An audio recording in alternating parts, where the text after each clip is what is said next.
पदाधिकारी, अधिकारी, लोकप्रतिनिधी आणि उपस्थित सर्व शेतकरी, गावकरी, भगिनी आणि बंधूंनो, अतिशय मोठी अतिवृष्टी आपल्या महाराष्ट्रामध्ये आणि विशेषतः मराठवाड्याच्या भागामध्ये झाली।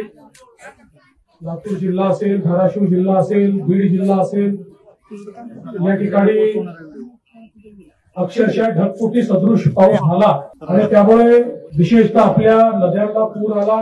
त्याचं पाणी आसपासच्या शेतीमध्ये शिरलं, पिकांचं नुकसान झालं, जमीन खरडून गेली, गावामध्ये पाणी शिरलं, लोकांचं घरातलं धान्य, त्या ठिकाणी घरातल्या वस्तू याचं नुकसान झालं, बऱ्याच ठिकाणी व्यापाऱ्यांचं देखील नुकसान झालं।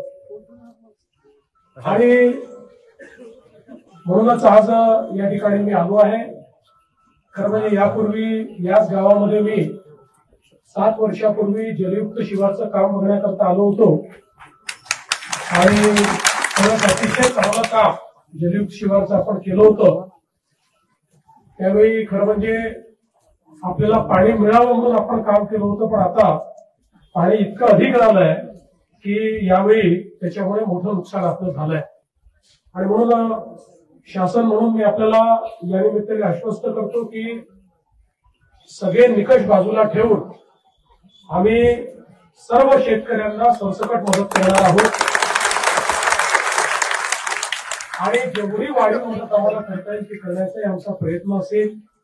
आणि एवढंच नाही तर ज्यावेळेस आपण टंचाई घोषित करतो, टंचाईच्या वेळी ज्या उपाययोजना आपण सगळ्या करतो याला टंचाईत समजून तशा प्रकारच्या सगळ्या उपाययोजना या ठिकाणी आम्ही लागू करणार आहोत। या ठिकाणी ज्यांच्या घरामध्ये पाणी घुसलेलं आहे त्यांनाही मदत करणार आहोत, ज्यांच्या दुकानाचं नुकसान झालंय त्यांनाही आपण पूर्णपणे मदत करणार आहोत।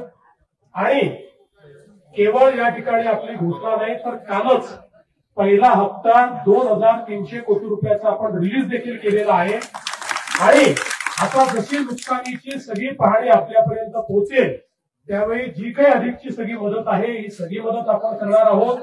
कुठल्याही परिस्थितीमध्ये शेतकऱ्यांना या ठिकाणी वाऱ्यावर सोडायचं नाही असा आपल्या सरकारचा निर्णय। यासोबत इन्फ्रास्ट्रक्चरचं देखील मोठ्या प्रमाणात नुकसान झालेलं आहे।